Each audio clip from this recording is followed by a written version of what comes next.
বিয়ে বাড়িতে যখন মানুষ না থাকে তখন আমাদের কুকুর মামারা আসে যা করে আপনারা তো দেখতেই পারলেন। হ্যালো গাইস, আসসালামু আলাইকুম। এটা হচ্ছে আমাদের বিয়ের ব্লগ শর্ট ভিডিওটা। আমরা যাচ্ছিলাম আমি আর বিভান্টি। এটা হচ্ছে আমাদের বেবি নাসরিন আপা, আরও আছে ওটা হচ্ছে শাহনাজ আপা, ওটা হচ্ছে এটাকে চিনি না, এটা হচ্ছে বাবলি আন্টি, এটা হচ্ছে রিমা আন্টি, এটা হচ্ছে মামি। হ্যাঁ, আরও আছে অনেকে। এই আমরা এখন খেতে বসছি। বিভা আন্টি দেখো রোস্টের পিস নিয়েছে, আর ওখানে রিমান্টি আসবে। বর্ষা আন্টি শুধু পোজ দেয় আর মানুষকে দেখলে দেখো কীভাবে ভাব দেখায়। এই তো তারপর এটা হচ্ছে আমাদের জামাইবাবু, আমাদের মামা, আর এটা হচ্ছে বেবি। আর এইটা হচ্ছে যে আমাদের নিহারা আপু, দেখো কি পোস্টটা দিয়েছে সে, মার্শাল্লাহ। এটা হচ্ছে আমার বিথি আন্টি, রুপি, এটা হচ্ছে রুপি, সবসময় ক্যামেরার পাশে আমাকে জ্বালাবে। আর সাইমন বাবলি আন্টিকে কি জানি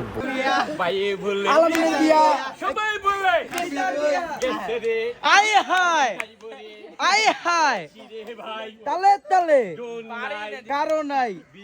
তারপর